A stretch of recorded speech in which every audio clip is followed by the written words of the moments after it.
What's good, Gang Squad, Gains Team, Gains fam, Wayne Gains here, and welcome back to another video. So I'm about to go to the gym. I have a scheduled appointment at 12 o'clock to get my body fat checked via the in-body testing. My gym offers like a free body analysis via in-body. It's free. It's something cool to see. I realize that it's probably not 100% accurate. It's probably really off, but it's just cool data to see, cool content for y'all, and I figured I'd give it a shot. I never really got my body fat checked. I was going to try to do a DEXA scan, but the closest DEXA scan center or a place that does that is out on Long Island, and I'm in New Jersey. It's about 2 hours away. I checked, and I'm not driving all the way out there just to do that. So I'm gonna do this. Yeah, so just keep that in mind. It's probably not gonna be it's not gonna be really accurate, but I'm gonna do it every month since it's free. I think if I were to, give myself a rating of body fat, I think I'd be like 9-8% lowest right now. I'm 16 weeks out, by the way, and so yeah, and I'll do a physique check at the end, so you guys could see what the physique's looking like 16 weeks out. And yeah, we'll get straight into the video. But before we get into the video, make sure you guys join the Gains fam by subscribing to the channel. Show some love, like the video, smash that thumbs up button. Tell me what you guys think in the comments about the results. And without further ado, let's get straight into the video. Yeah, this is one of the more accurate ones. The most accurate is, I think it's called a DEXA scan. Obviously way more expensive than that, but that is, as far as I know, the most accurate. Damn, we're getting our body fat checked. So this checks just body fat? Lean body mass, water balance, visceral fat level, gives you the whole line basically. So you can see it in the sheet here because we have like a template here for you to see. So yeah, body composition, muscle fat analysis, obesity, segmental lean analysis. This is my favorite part. So this one gives you a breakdown between the left side and the right side of your body for muscle mass. So it shows you if you have any muscular imbalances, water balance, your body composition history. Every time you come in to do this, it's going to notate it here. So yeah, this is pretty much what the sheet's going to come out to. Okay. All right. So you just get to take the wipe, like your hands and the bottom of your feet, and then you just get a top. I gotta take off my socks. Yeah. So why do you say you should do it like 16 weeks or 2 weeks, every 2 weeks? Well, okay. 2 weeks. No, I usually recommend a month. I think a month gives you a good amount of time to see a variation. 2 weeks is more so if you're looking to get like. Grab the handles. And then you're gonna put your thumbs on the metal. Place your thumbs on the oval in the trim. Keep your arms straight. Your arms do not touch the sides of your body.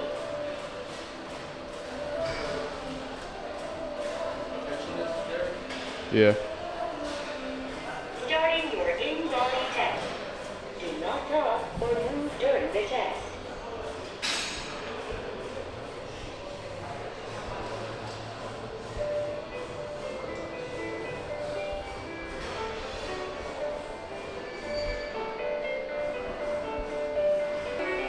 The test is completed.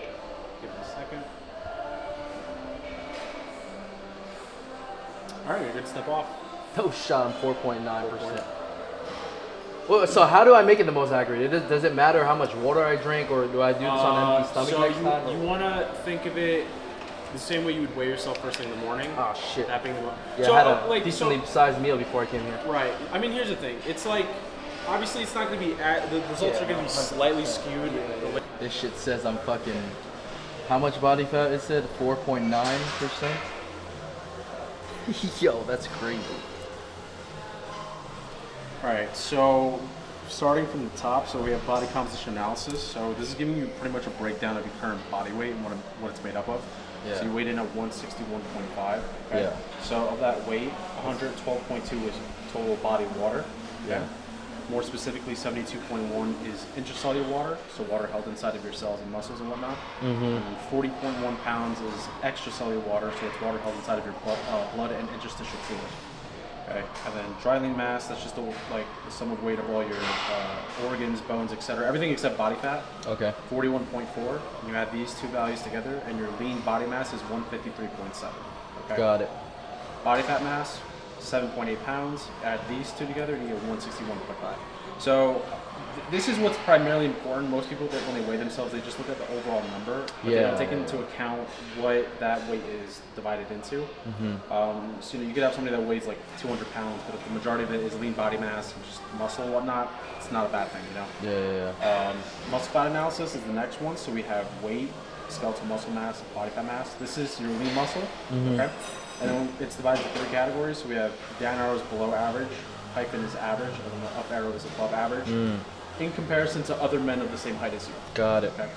So weight, 161.5, okay, average category. Skeletal muscle mass, 89.5, above average, really, really good. Body fat mass, 7.8, below average, really low. So cool. I mean, for this chart, it's like there's 3 shapes for this one. So you have the most ideal one where it's like almost in the shape of a D, where these 2 values are behind this one. So with like I see. arc, you know what I mean? If you had a more of a balanced physique, it would be like a straight line down, like a letter I. And then worst case would be if these 2 were ahead of the lean muscle, it would form like a C. You wouldn't want that. Got it. Show the best case scenario, but body fat, That's super a little low, not gonna lie. You said, how far are you from your? Are you prepping for anything at all? Yeah, I'm probably gonna do shows at the end of this year, like September, October, November.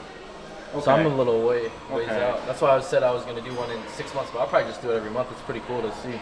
If you want to consistently do it in the morning, the next one you do, we can plan it for the morning. And then just keep it in the morning, like from there on. Like this could just kind of be like a one-off thing. Okay. Right. The next time we do it in the morning, and then we just keep it in the morning. Cool. Continuing from that. Obesity analysis. We have BMI, percent body fat. We usually just forego BMI because it tends to be very inaccurate. It just goes by height versus weight. So we do percent body fat, 4.9%, pretty low.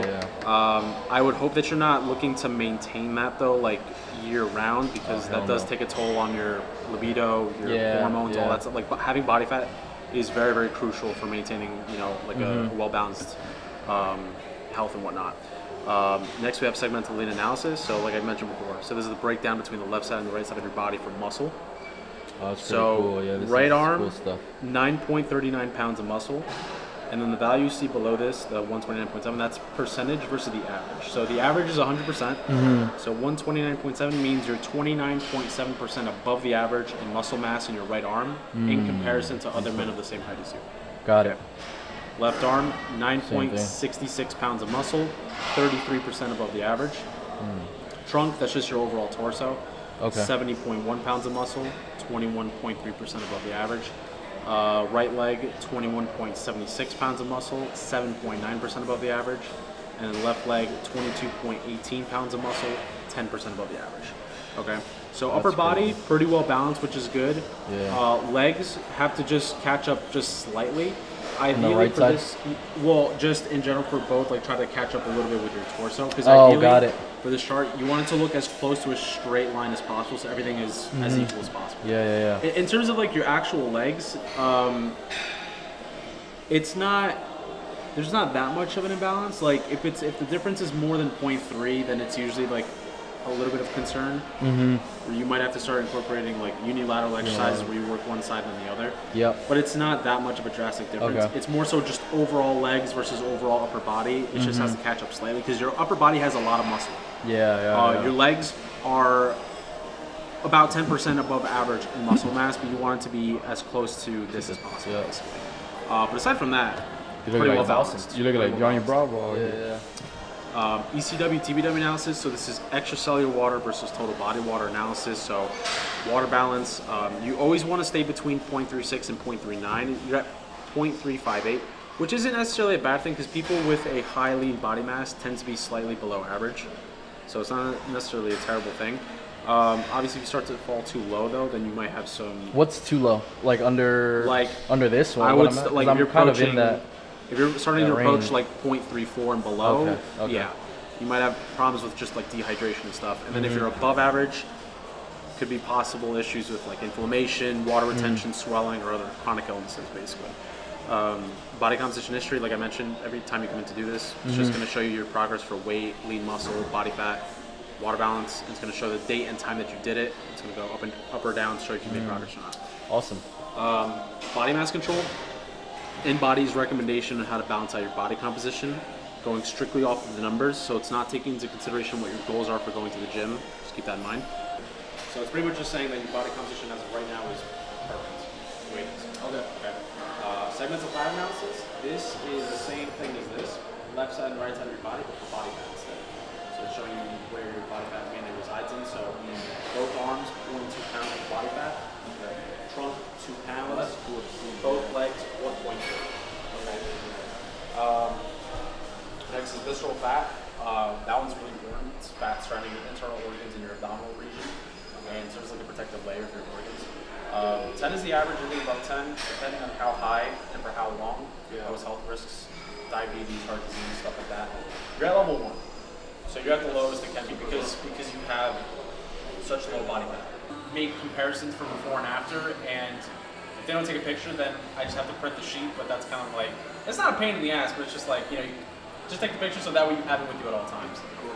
But yeah, man, any questions? Awesome. No, thank you, man. For sure, Nice for sure. meeting you. I'll see you around.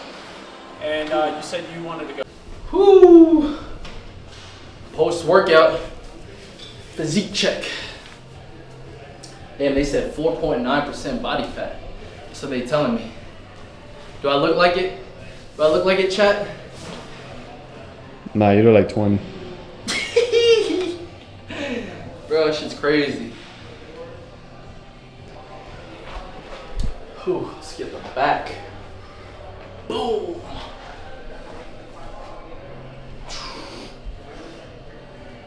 Let's fuck around.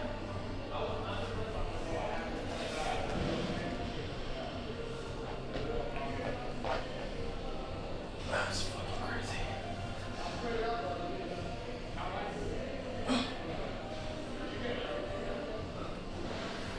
Whew. What else? Do this.